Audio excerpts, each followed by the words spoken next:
Rádio Rio de Janeiro, a emissora da Fraternidade, passa a apresentar Luz na Penumbra, programa que leva ao seu coração a mensagem da doutrina espírita.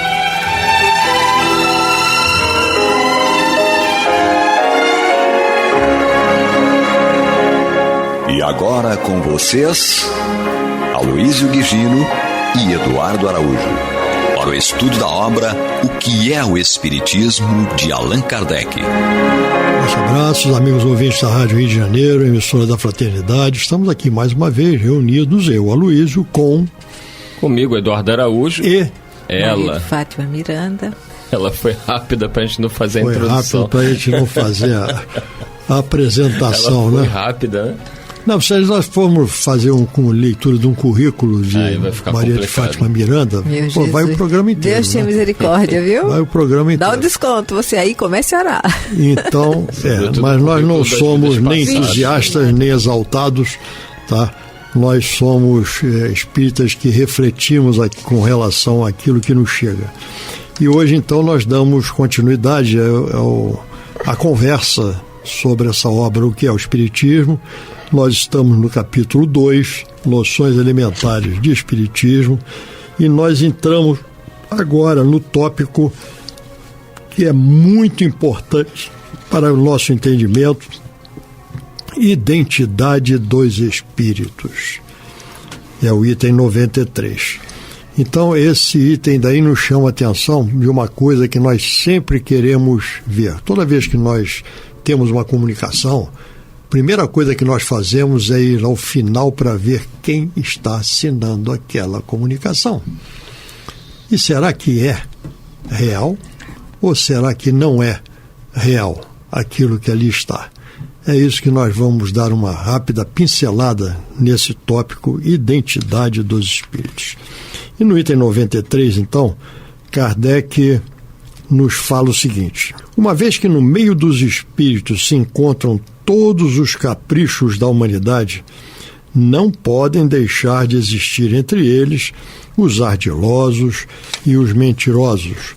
Alguns não têm o menor escrúpulo de se apresentar sob os mais respeitáveis nomes, com o fim de inspirarem mais confiança. Devemos, pois, abster-nos de crer de um modo absoluto na autenticidade de todas as assinaturas de espíritos. Realmente é uma dificuldade muito grande para que nós, ao lermos a assinatura de quem está proporcionando aquela comunicação, aquele fenômeno que seja, nós simplesmente adotarmos aquilo pelo nome que ali está grafado, quando na realidade aquilo pode ser, como nós vimos no último encontro, fruto de charlatanismo, fruto de embuste. É porque da mesma forma como nós temos entre nós aqueles que praticam esse tipo de atitude, nós também temos entre os espíritos aqueles que praticam esse tipo de atitude. Nós vemos no Livro dos Espíritos, no item 100 a 113, quando fala das ordens dos espíritos. Escala espírita. Escala espírita. Nós temos ali, entre os imperfeitos, que é a de de mais baixo desenvolvimento moral, nós temos uma categoria que inclusive diz ali os embusteiros, certo? Então, nós temos espíritos que ainda estão nesta fase da enganação. E essa fase da enganação, ela pode se apresentar das mais variadas formas e com os mais variados artifícios, entre eles de uma identificação errada, equivocada, certo? Para que dê maior credibilidade e autenticidade àquela comunicação de alguém que não é aquele que ali está se comunicando.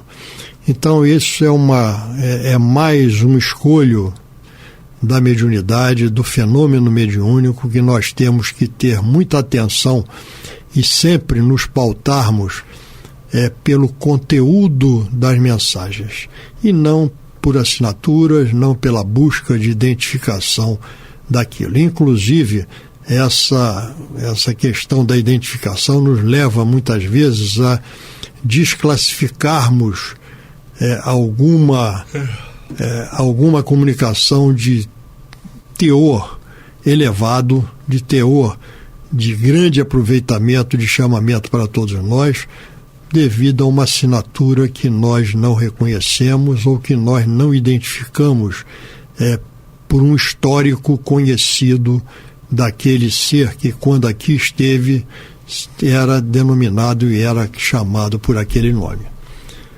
É por isso que nós retomamos um aspecto tratado no programa anterior, que é a questão moral do médium. No Livro dos Médiuns, no capítulo que trata da influência moral do médium, item 227, Allan Kardec vai dizer o seguinte: se o médium, do ponto de vista da execução, não passa de um instrumento, exerce, todavia, influência muito grande sobre o aspecto moral, pois que, para se comunicar, o espírito desencarnado se identifica com o espírito do médium. Esta identificação não se pode verificar, senão havendo entre um e outro simpatia e, se assim é lícito dizer-se, afinidade. Então, ele mais à frente vai dizer: ora, os bons têm afinidade com os bons e os maus com os maus, de onde se segue que as qualidades morais no médium exercem influência capital sobre a natureza dos espíritos que por ele se comunicam. Então está lá no item 227 do livro dos Médiuns. Como a Miranda bem colocou, o fato de ser um bom médium também não impede que seja enganado. O próprio Chico Xavier já relatou isso, conforme a Miranda disse pra gente, que ele já foi sim vítima de espíritos que tentaram enganar e que até enganaram. Mas a chance de um bom médium, de um médium que se esforça, que é dedicado, que tenta cumprir aquilo que ele aprende dentro da doutrina, na prática do bem, evitando o orgulho, evitando a vaidade, a soberba, a chance de uma comunicação espiritual que venha por este médium ser de um espírito que está ali enganando, ela é muito menor. Não é isso, Maria de Fátima Miranda? O próprio Emmanuel, em uma das suas mensagens, ele nos convida a observar o conteúdo de tudo que nos chega, né? Quando alguém encarnado vem conversar conosco, a pessoa que tem um critério, um discernimento, fica atento à fala. Porque na maneira de falar e no conteúdo que traz, nós podemos fazer uma ideia dos objetivos ali embutidos. E já identificar que tipo de pessoa está ali diante de nós trazendo um assunto. Né? Com os desencarnados não é diferente. Então nós observamos que Emmanuel nos convida a não ficar fixado na assinatura, mas observar o conteúdo. E estávamos refletindo, porque espírito superior não tem necessidade de dar carteirada em ninguém. Não tem mesmo. Né? Não tem essa necessidade de dar carteirada em ninguém. Por quê? Porque utilmente eles se identificam na abordagem que nos faz e na orientação que nos deixam. E aí nós nos lembramos de Jesus. Quando operava aquelas curas, ele dizia: não divulga, entendeu? E diante daqueles espíritos mais sofridos moralmente, quando eles se manifestavam, querendo revelar quem era o Cristo, ele mandava: cala-te, porque não era a hora. Então, tudo tem o seu momento, não é? Nós vamos observar que os próprios espíritos são criteriosos e eles têm o objetivo de nos ensinar dentro daquilo que é a nossa necessidade real.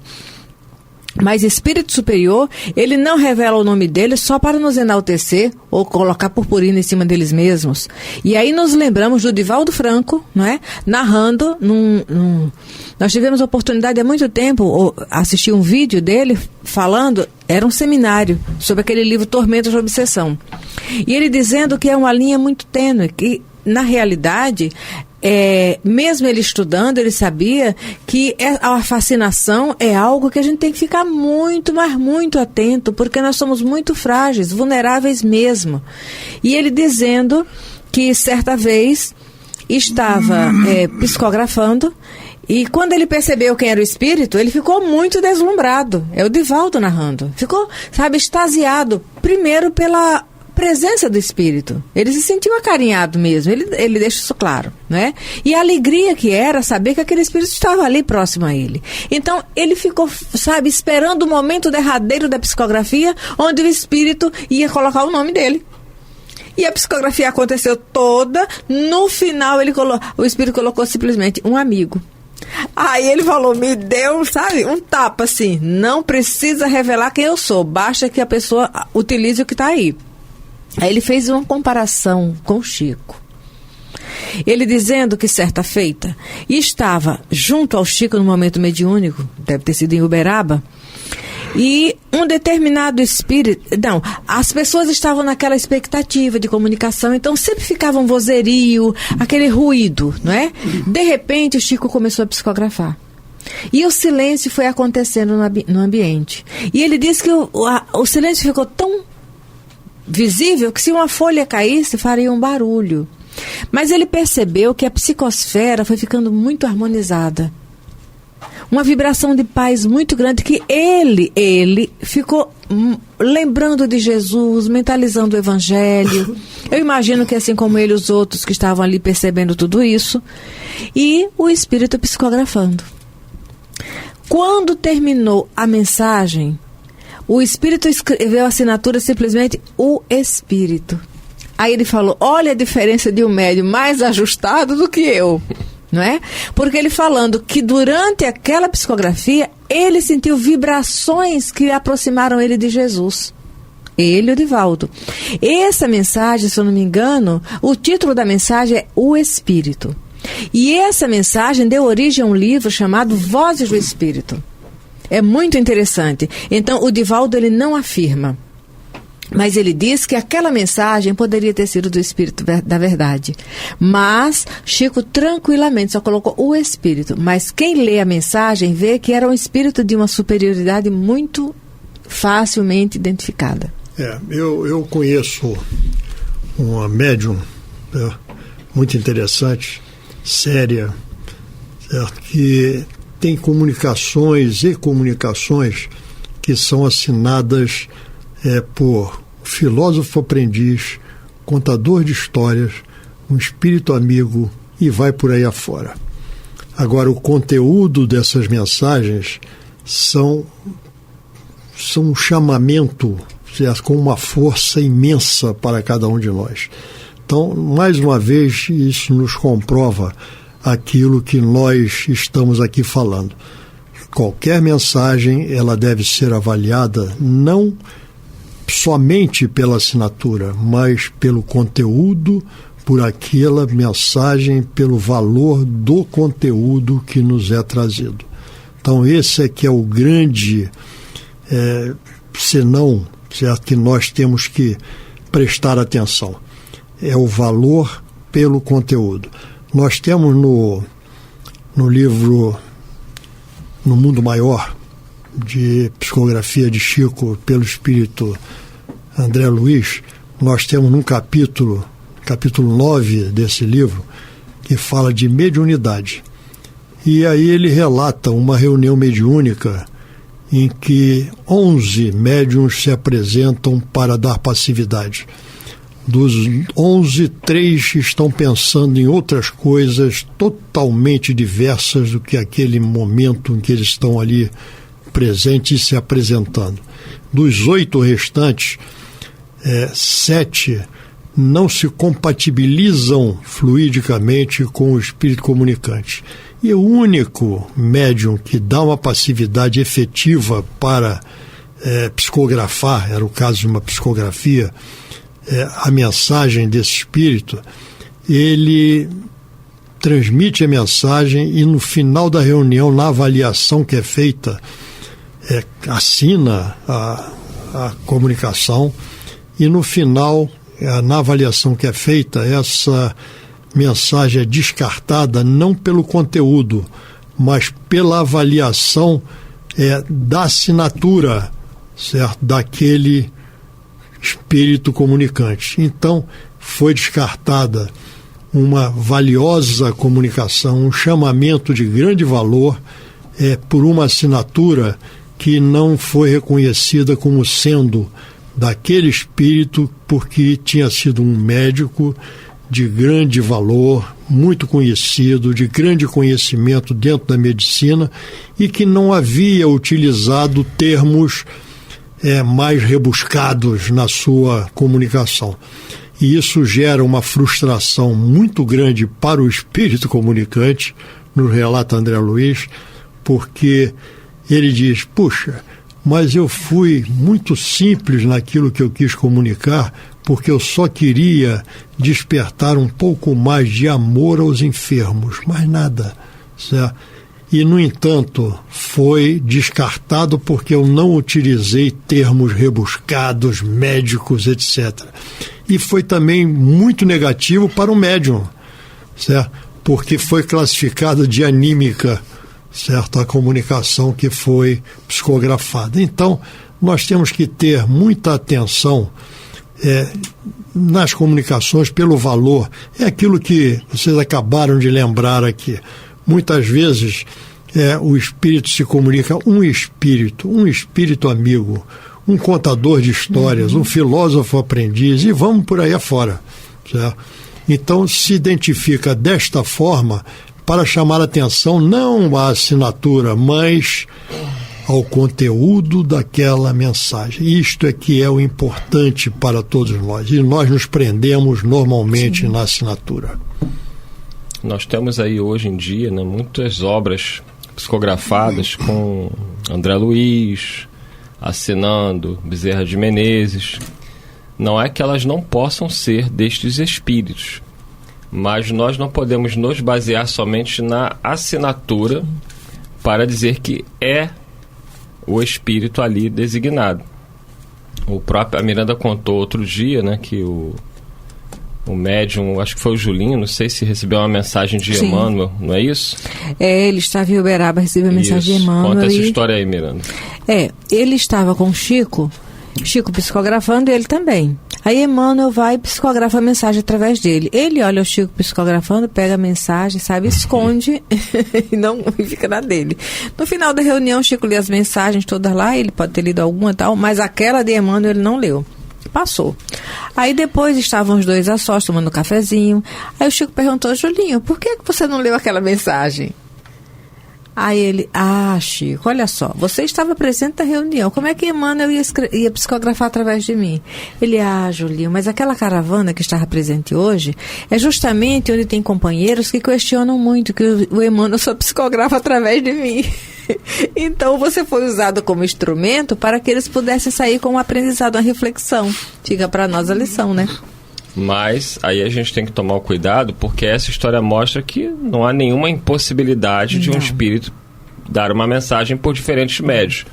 Porém, o fato de estar lá escrito Bezerra de Menezes, nós temos que ler a mensagem e ver se essa mensagem condiz com aquelas que nós já recebemos do mesmo Dr. Bezerra de Menezes, através de Chico, de Divaldo, de Dona Ivone, se há uma semelhança. E muitas vezes você vai ler e vê um Bezerra de Menezes um tanto diferente. Aí, Luiz, é melhor, como diz Erasto, rejeitar 10 verdades do que aceitar uma única mentira. Não quer nem dizer que seja mentira, mas pode ser. Então, exatamente. É aquilo que nós sistematicamente repetimos. Na dúvida, bota na prateleira. Espera.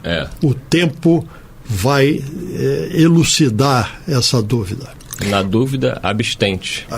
Agora aqui também fica uma reflexão, né, para quem veiculou a mensagem. Tem que saber que se em algum momento um espírito se faz passar por alguém que ele não é, o médium vai aprender a lição. É por isso que, sendo ou não autêntica, a atitude do médium deve ser a mesma. Continuar estudando, se estudando, trabalhando e orando. Porque o médium que recebe uma mensagem onde está evidente a autenticidade, se ele sair dessa sobriedade, ele entra numa fascinação. Não é? E se ele é aquele médium através do qual vem uma mensagem que não é autêntica, ele pode ficar desestimulado se não souber trabalhar isso, que ele é o o carteiro, mas ele tem que desenvolver a ética e a moral para que ele não seja instrumento de desordem. Quando nós fizemos aquela citação sobre o Chico, que o Raul Teixeira narra, que está no livro Diretrizes de Segurança, não quer dizer que Chico continuamente foi instrumento de mistificação. Né? Ele simplesmente se inseriu naquele contexto e até hoje eu não sei se foi para nos deixar uma lição diretamente a nós ou se realmente houve uma autenticidade no fato onde Emmanuel pautou para ele, olha, fique atento, vigilante. Né? Mas tem situações que narra de momentos do Divaldo com Chico, onde ele recebeu uma determinada mensagem e teve uma dificuldade, assim, dificuldade aspas. Na hora de assinar, houve uma divergência naquela assinatura. E ele entregou a comunicação a uma das mães, era alguém que estava recebendo a comunicação de alguém. Aí a pessoa observou a mensagem toda, tinha coerência e falou, mas meu nome do meu filho não é esse não. Aí tinha uma correção mínima no nome, que não entendeu? Tipo assim, Humberto poderia estar Alberto, alguma coisa mínima. E o Divaldo estava presente nessa reunião. E aí o Chico fala, então me dá aqui. Aí vai lá e corrige, só um pedacinho ali da assinatura. Aí vira pro Divaldo e falou assim, tá vendo, meu filho, comigo também acontece. Quer dizer, em tudo os espíritos, eles priorizam o nosso aprendizado. Agora, para que esse aprendizado seja efetivo, nós temos que estar receptivos, que nós somos alunos numa sala de aula que não dominamos o tema. Não dominamos. E quando se trata de moral, de autenticidade no bem, coloca muita, trocentas encarnações e põe regeneração à frente. Né? É nisso que nós compreendemos Sócrates quando ele afirmava, eu sou o homem mais sábio da Grécia porque eu sou o único que sei que nada sei. O conhecimento que nós temos hoje é o necessário para ajustar nossas ideias para que não venhamos cair em precipício. Não é que o conhecimento que nos chega hoje, ou o nosso discernimento, já é top de linha e estamos acima de algum nível inabalável, porque não é verdade. E aí, já estamos chegando no final, só para lembrar que o próprio Espírito Emmanuel, guia espiritual de Chico Xavier, disse para o médium, até como forma de alerta, e dentro daquilo que o Aloysio já tinha falado anteriormente. O Emmanuel disse para Chico, se algum dia, por meu intermédio, eu disser qualquer coisa que vá contra o que Jesus ensina no seu Evangelho, e que Kardec nos traz nas obras básicas, me esqueça e fique com eles. Então você vê, eu acho que foi uma das principais instruções dadas a Chico. Mesmo eu, Emmanuel, sendo seu guia espiritual, se eu algum dia disser algo diferente daquilo que Jesus recomenda e daquilo que os espíritos superiores nos trouxeram através de Allan Kardec, me esqueça e fica com Jesus e fique com Kardec. Ainda tem gente que chama esse espírito de pseudo-sábio, mas isso é uma outra história. Isso aí traz para nós também uma reflexão com relação àquilo que nós presenciamos, aquilo que nós convivemos, ouvimos daqueles que divulgam a doutrina dos espíritos. Muitas vezes nós colocamos no meio daquilo que nós exteriorizamos alguma coisa que é muito pessoal e que não diz respeito à fidelidade à doutrina. E quando isto acontece, vamos lembrar das palavras de Emmanuel. Sim. Me abandone e fique com a doutrina, fique com Kardec. Então é algo muito importante. E com essa reflexão, nós nos despedimos, marcando um próximo encontro, se Deus quiser, e Ele há de querer. Muita paz. Muita paz, graças a Deus. Muita paz. Você está ouvindo o programa Luz na Penumbra.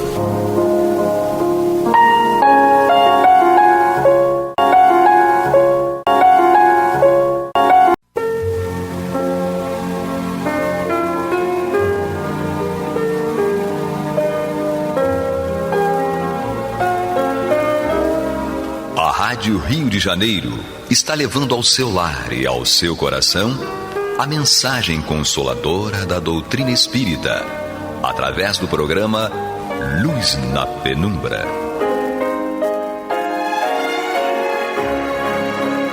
E agora com vocês, Bill Fabiano e Renato Souza, para comentar os textos da Revista Espírita de Allan Kardec, no período de 1859 a 1869. Muito bem, prezados ouvintes da Rádio Rio de Janeiro, emissora da Fraternidade, estamos de volta com mais um programa Luz na Penumbra, revista espírita, ano ímpar. Ainda estamos em janeiro de 1859, falando aqui sobre o fantasma de Bayonne. Vamos para 16 de maio de 1855, ainda falando lá da irmã X. Sim. X não aceitou uma observação que sua irmã lhe fez. Não sei a propósito de que ela deu uma resposta tanto menos conveniente quanto a censura era fundada. Infligi-lhe uma punição e ela foi dormir sem jantar. Antes de se deitar, tem o hábito de orar a Deus. Olha só, importante, né? Exatamente. A questão da oração. Ligar, né? Ligar, não é? Antes de se deitar, ela tem o hábito de orar a Deus. Nossa, isso aí já é tudo na vida da gente. E não podemos nos esquecer de agradecer, né, Bill? Sem dúvida alguma. Agradecer sempre, agradecemos muito pouco, não é? Essa noite, ela o esqueceu, tá? Então, mas poucos instantes depois, ela foi ao leito, o invisível... De que foi ao leito, né? Perdão, o invisível lhe apareceu. Lhe apresentou uma tocha e um livro de preces, semelhante àquele que tinha o hábito de servir. Lhe disse que, apesar da punição que ela bem merecera, não devia esquecer de cumprir o seu dever. Então ela se levantou, fez o que lhe foi ordenado e tão logo sua prece terminara, tudo desapareceu. Olha os espíritos te lembrando, isso me faz lembrar de tantas coisas. Nossa, como me faz lembrar de situações. Tá? Mas vamos lá. No dia seguinte, pela manhã, X, depois de ter me abraçado, me perguntou se o castiçal que se achava sobre a mesa, no andar acima do seu quarto, havia sido tirado. Ora, essa tocha, semelhante àquela que fora apresentada na véspera, não havia mudado de lugar, não mais que seu livro de preces. E aí, Bill? Rapaz, a gente volta a falar dos efeitos, né, dos fenômenos de efeitos físicos, né, enfim, que os espíritos plasmam lá com os ectoplasmas que são retirados da natureza e mais uma vez ela fica aqui, coloca a nossa irmã em apuros, né? Porque Sim. Ela fica sem entender o que está acontecendo, porque para ela, né? Como a gente falava no programa anterior, até hoje em dia a gente já duvida de algumas coisas, né? A gente fica sem... Eu lembro quando a minha primeira obra que eu li espírita foi o Nosso Lar, né? Eu já estava inserido na doutrina, né? Mas eu tinha, sei lá, uns 18, 19 anos, ainda acho que eu não tinha começado ainda a minha jornada mediúnica, não. Acho que eu tinha uns 17, 18 anos, mas já estava introduzindo, como você sabe, minha família toda espírita, enfim. E já comecei a ler aquilo. Aí, quando eu li o Nosso Lar, eu vi o André Luiz falando de aeróbos, de volitação. Eu falei, mas pelo amor de Deus, isso aí é uma coisa meio, né... fantasiosa. Fantasiosa, né? Uma coisa meio de ficção científica, né? Mas tudo bem, eu peguei aquela informação ali, guardei para mim e li com todo o respeito, com todo o carinho, né? Que é necessário. Mas, sobretudo para uma situação dessa, lá no século XIX, né? Com tudo novo, tudo ainda recém, uma coisa embrionária ainda, né? Então, essa dúvida dela, essa incredulidade, seria muito normal. Até hoje seria normal, quiçá, sei lá, 200 e poucos anos atrás, né? Normal. Sim, com certeza, não é? A importância da prece. A prece funciona como uma asepsia, né, Bill? Sim. Do corpo e da alma. Da alma, principalmente. Do corpo e da alma, não é? Então as coisas acontecem, os espíritos vieram lembrar ela, né? Sim. Da prece que ela esqueceu de fazer. Do orar a Deus. Olha o quanto nós precisamos, né? Quanto nós necessitamos de orar, de fazermos essa asepsia. Sim, sem dúvida alguma. Sem dúvida. Bom, vamos lá. Agora é 4 de junho de 1855. Desde algum tempo, nenhum fato muito saliente ocorreu, senão o seguinte. Eu estava resfriada estes dias. Anteontem, todas as suas irmãs estavam ocupadas, e eu não dispunha de ninguém para mandar comprar a pasta peitoral. Disse a X que, quando terminasse seu trabalho, faria bem ir me procurar alguma coisa na farmácia mais próxima. Ela esqueceu a minha recomendação e eu mesma nisso não pensei mais. Estava certa de que ela não saíra e não deixara seu trabalho senão para ir buscar uma sopeira de que tínhamos necessidade. Sua surpresa foi grande. Tirando a tampa, de aí encontrar um pacote de bala de cevada que o invisível havia depositado para lhe poupar uma caminhada e também para satisfazer um desejo meu que se havia perdido de vista. Continua. Evocamos esse espírito em uma das sessões da sociedade e lhe endereçamos as perguntas seguintes.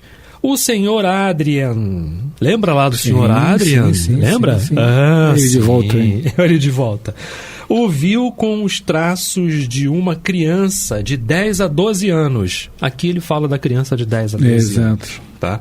Bela cabeça, cabelos negros e ondulados, olhos negros e vivos, tez pálida, boca zombadora, caráter leviano, mas bom. O espírito disse não saber muito porque foi evocado. Nosso correspondente, que estava presente à sessão, disse que são bem esses os traços sob os quais a jovem o pintou em várias circunstâncias. Ouvimos contar a história de tuas manifestações numa família de Bayonne e desejamos te dirigir a esse respeito algumas perguntas. Fazei-as e eu as responderei. Fazei-as depressa. Estou com pressa. Quero-me ir. Não é? Então vamos lá. Onde pegaste o dinheiro que deste à jovem? Fui tirar na bolsa de outros. Compreendeis bem que não vou me divertir cunhando moeda. Tomo daqueles que podem dar. Olha a resposta. Não é? 3. Né? Por que te ligaste a esta jovem? Grande simpatia. Aí ele trata da questão da afinidade. Né? Ele tem uma afinidade com ela. Não é? Agora na pergunta número 4 já. Tá? É verdade que foste seu irmão morto com a idade de 4 anos? Resposta curta e clara e objetiva. Sim. Né? 5. Por que era visível para ela e não para sua mãe? Resposta. Minha mãe deve estar privada da minha visão, mas minha irmã não tinha necessidade de punição. De resto, foi por permissão especial que lhe apareci. Olha a permissão especial que nós falamos lá no primeiro programa, quando começamos a falar sobre aqui. No primeiro não, acho que era programa de outubro, né? De outubro, né? Sim. E começamos a falar aqui sobre o fantasma de Bayonne, sobre o louquinho de Bayonne, não é? A questão aqui que ele está trazendo, não é? Enfim, número 6, aí ele fala da permissão, né? A permissão especial que ele teve para poder aparecer. Poderias nos explicar como te tornas visível ou invisível à vontade? A resposta. Não sou bastante elevado e estou muito preocupado com aquilo que me atrai para responder a essa questão. Nossa, resposta, né? 7. Poderias, se quisesses, aparecer aqui no meio de nós, como te mostrastes a merceeira? Ele responde, não. Nesse estado, a 8, né? Seria sensível à dor se ferido? Não. 9. Que teria acontecido se a merceeira quisesse te ferir? Resposta. Ela não feriria senão o vazio. 10. Sob qual nome poderíamos te designar quando falarmos de ti? Resposta: chamai-me fantasma se quiserdes. Deixai-me, é preciso que me vá. Olha o tempo, né, que a gente falou. Já está tomando muito tempo, né? 11. A Saint Louis. Seria útil ter às suas ordens um espírito semelhante? Resposta: frequentemente os tende ao vosso redor, que vos assistem sem que disso desconfiais. Exatamente, essa pergunta... Bacana, né? Pergunta feita ao Espírito São Luís, né? E a resposta dele foi... bem contundente pra gente, né? E tá lá na pergunta 459 do Livro dos Espíritos, né? Influenciam, aquela pergunta, né? Clássica, né? Se os espíritos influenciam em nossa vida ou em nossos atos. Eles respondem o tempo todo, né?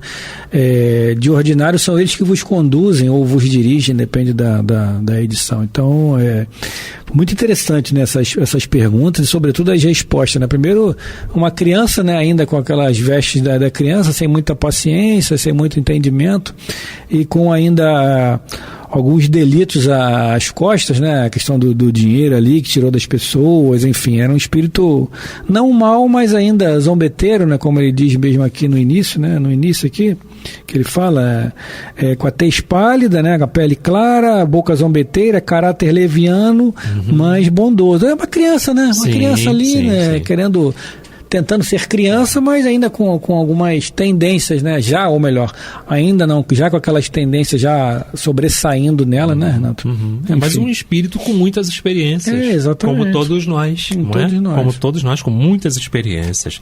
Então foram 10 perguntas, 11 perguntas que ele fez aqui ao espírito, não é? Sim. Para tirar ali, não restar nenhuma dúvida. Dúvida. 10 ao Louquinho, né? O Fantasma, e uma ao Espírito São Luís. Espírito São Luís, não é? Com certeza. Bom, estamos aqui no programa Luz na Penumbra, não é? Revista Espírita, ano ímpar, janeiro de 1859. Eu acho que nesse segundo bloco aqui a gente fecha o Louquinho de Baione ou o Fantasma de Baione. Como sim? Eu acho que fechamos sim. Fechamos com certeza. Em nome de Jesus. Né? Vamos continuar a nossa leitura aqui então. Considerações sobre o Fantasma de Baione ou Louquinho de Baione, segundo a sua tradução aí, segundo a sua edição, segundo, né? Coisa.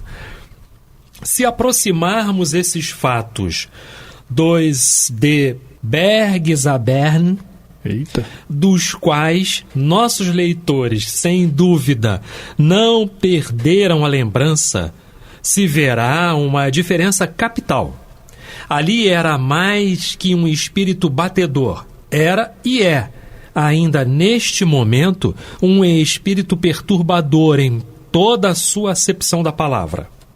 Sem fazer o mal, era um comensal muito incômodo e muito desagradável, sobre o qual voltaremos no nosso próximo número, tendo tido novidades de suas recentes proezas. O de Baione, ao contrário, é eminentemente benevolente e prestativo. É o tipo desses bons espíritos serviçais, dos quais as lendas alemãs nos contam altos fatos, nova prova de que pode haver nas histórias legendárias um fundo de verdade. Se convirá de resto que a imaginação teria pouca coisa a fazer para colocar esses fatos à altura de uma lenda, é que se poderia tomá-los por um conto da Idade Média, se não se passassem, por assim dizer, sob nossos olhos. O Kardec faz aqui um comentário importante, não é? Acerca de atestar a veracidade, porque passou nos olhos deles. Exatamente. Passou sob os olhos deles, então a gente não pode classificar como uma lenda. Isso aí é lenda. Isso é uma historinha do passado, uma historinha qualquer que você utiliza para exemplificar. Não, estamos exemplificando com a Revista Espírita em cima daquilo que aconteceu, né, Bira? Que eles viram aquilo, né? Eles Bill Fabiano Cordeiro, né? Bill Fabiano Cordeiro. Eles entenderam aquilo porque eles vivenciaram aquilo. Não foi como você lembrou bem aí, o Kardec fala, não é um conto, não é uma lenda, não é um misticismo, não é um folclore. Aquilo foi vivido efetivamente. Né? Sem dúvida, tem testemunhas, tinha testemunhas, né? E devem ter testemunhas até hoje no mundo espiritual de tudo que aconteceu, sem dúvida nenhuma, certeza, né? Tá. Com certeza. Então, continuando. Bill Fabiano, continuando. Um dos traços mais salientes do espírito, ao qual demos o nome de fantasma de Bayonne, são suas transformações. A gente viu lá no início. Sim. Né? Que se dirá agora da fábula de Proteu. Há ainda esta diferença entre ele e o espírito, de novo, da palavrinha difícil aqui, Bergzarben, né? Que esse último jamais se mostrou senão em sonho, ao passo que o nosso pequeno duende se tornava visível e tangível como uma pessoa real, não somente a sua irmã, mas estranhos, né? Sim. Mas a estranhos.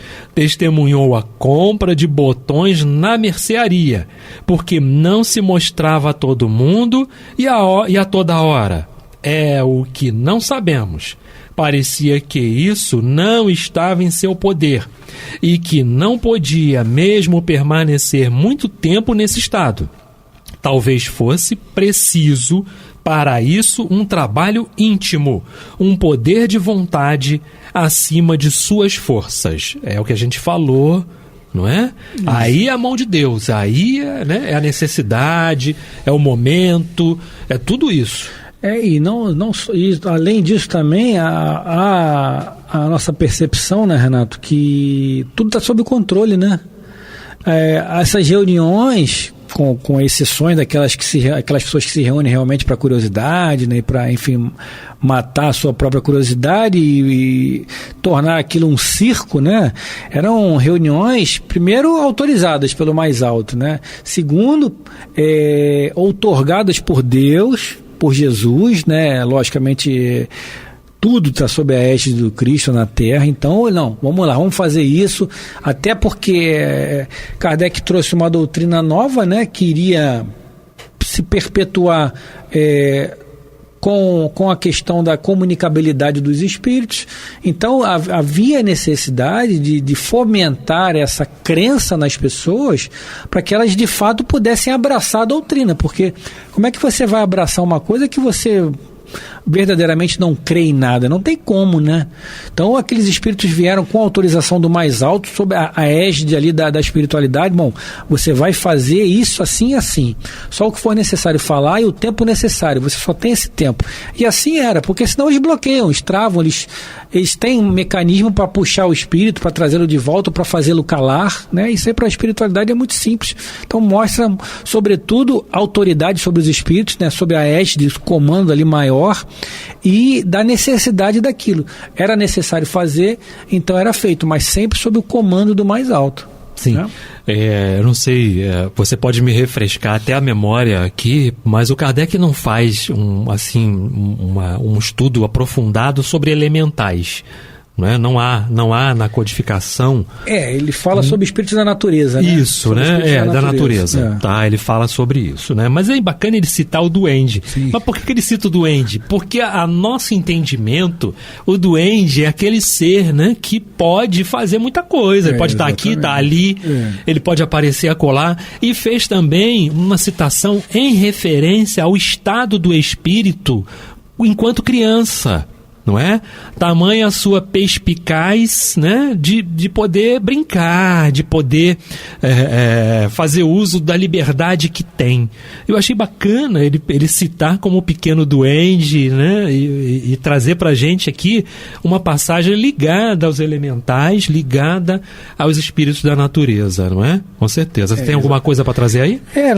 A partir da pergunta 536 do Livro dos Espíritos, né, lá no capítulo 9, a ação dos espíritos sobre os fenômenos da natureza, Kardec fala sobre isso. Quem quiser ficar mais a par disso, né, a partir da pergunta 536 de O Livro dos Espíritos, como o Renato falou, ele não fala se é duende, se é ondina, se é fada, ele não usa nenhum tipo de nome, mas são espíritos ligados à natureza que, enfim, que existem por aí. Muitas pessoas não acreditam e nem são obrigadas a crer, mas o nosso ar que nós respiramos a gente não vê também, mas a gente acaba acreditando mesmo pela necessidade. Lógico, claro. E há espíritos por toda parte. Exatamente. No mar, na terra, na floresta, há espírito. O próprio Chico passeando em Copacabana, não foi o Chico? Não é? Contos lá, lindos contos de Chico Xavier passeando por Copacabana, e ele começou a narrar para os amigos que estavam ali. Olha, eu estou vendo ali um espírito ali, olha. Exatamente. Aí era um espírito humano, mas era um espírito também do mar. E o Chico começa a relatar um espírito do mar ali, com certeza, não é? Exatamente. Então, bacana o relato do Chico. Muito legal, e muito importante, legal. Muito agregador também. Sim, então, para fechar o último parágrafo, a última frase, né? Novos detalhes nos estão sendo prometidos sobre estes estranhos fenômenos. Teremos ocasião de a eles retornar. O Kardec já fala para a gente aqui da oportunidade que nós vamos ter mais para frente no estudo da Revista Espírita de nos trazer, não é, mais luzes sobre os aspectos que foram trazidos aqui sobre o fantasma de Bayonne, né? Com certeza. E se a gente já estava com medo aqui, né, de citar os nomes, né, de Bayonne ou de Bergzabern, e o próximo que vai cair na minha mão, né, são nomes estarrecedores, mas enfim, vamos tentar. Bergzabern. Você leu melhor do que eu, hein? Mas o próximo nome, Renato, eu vou ter problemas sérios aqui, talvez a minha língua até quebre. Chaldruc, Duclos e Diógenes, enfim, vamos tentar, né? Os espíritos nos auxiliam. Vão nos auxiliar. Eu queria lembrar aqui do Ghost, os momentos em que o espírito lá, né, o Sam, consegue movimentar a moeda. O do Patrick Swayze. Isso, né? Consegue movimentar a moeda. Ali é uma aula. Sim. E ele recebeu um ensinamento do que ele poderia fazer. Não, você pode sim utilizar daqui do metrô, ambiente, né? Não é? No metrô, movimentar uma peça e tal, não é, Bill? Sim, sem inerente também a tudo isso aqui, né? Ao que a gente aquilo estudou. Ali logicamente, uma forma alegórica, porque se trata de um filme, né, de uma ficção, sim, mas retrata muito bem o que Kardec está explicando aí, que os espíritos estão trazendo. Eles se utilizam do que tem ali ao seu redor para plasmarem, para ratificar aquilo que eles querem trazer. Muito bem lembrado, Renato. Muito bem lembrado mesmo. Mas acabou, Bill. Agora acabou mesmo. Bem, meus irmãos, vamos terminando então mais um Luz na Penumbra. Estaremos de volta no próximo programa, Revista Espírita, Ano Ímpar, janeiro de 1859. Vamos entrar num novo capítulo, não é? Exatamente. Bill Fabiano vai estar abrindo esse novo capítulo pra gente. Bill, obrigado pela parceria, pela presença, pela oportunidade de estudo. Amém. Que Deus me ajude no próximo. Muita paz para todos. Muita paz a todos. Até o próximo programa.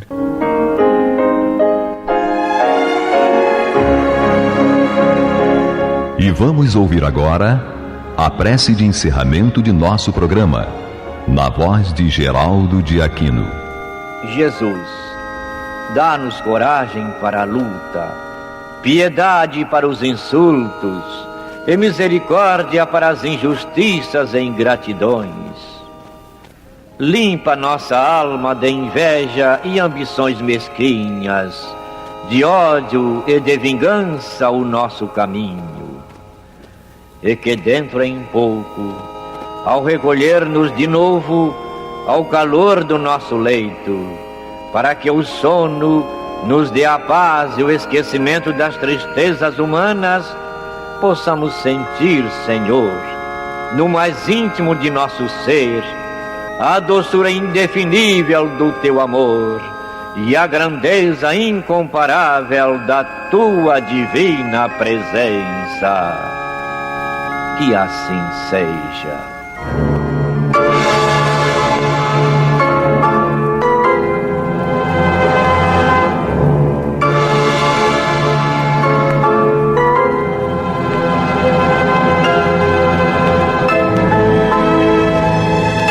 Acabamos de apresentar o programa Luz na Penumbra, que voltará a ser apresentado amanhã às 21 horas nesta emissora.